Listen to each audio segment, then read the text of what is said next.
ન્યૂઝમાં આપનું સ્વાગત છે। મળતી માહિતી મુજબ તારીખ 2/12/2024 રોજ ધ ગુજરાત લાઈવ ન્યૂઝની ટીમ હિંમતનગરમાં આવેલ સર્વે નંબર 31માં મુલાકાતે ગયેલ અને તે કંપનીમાં પ્લાસ્ટિક બેગ મેન્યુફેક્ચરની કંપની છે।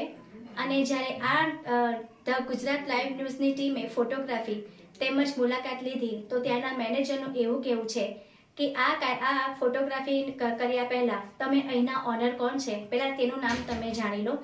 તેમના જણાવ્યા મુજબ આ સર્વે નંબર 31માં ઓનરનું નામ જે.ડી. પટેલ છે। જયંતિભાઈ ડાયાભાઈ પટેલ છે તે ગુજરાતના પ્રમુખ છે અને ગુજરાત સરકારના નિયમ બહાર પાડ્યા અનુસાર 75 mm માઇક્રોનનું પ્લાસ્ટિક વપરાવવામાં આવે છે, પરંતુ આ કંપનીના મેનેજરનું એવું કહેવું છે કે 35 થી 40 mm માઇક્રોન આ કંપનીમાં વપરાય છે। તો શું ગુજરાત સરકારના જણાવ્યા અનુસાર જો અહીંના કાયદા કાનૂન ફક્ત આમ જનતા માટે છે કે પછી ગુજરાતના પ્રદેશ કે મુખ્યમંત્રી કે કોઈ બી હોય તે લોકોને શું આ નિયમ લાગુ નથી પડતા? રિપોર્ટ નીરજ પંચાલ, ક્લેરા ક્રિશ્ચન અને જય ઠક્કર, અમદાવાદ। 40 भी पूरा नहीं लगता, 40 पर पूरा नहीं लगता।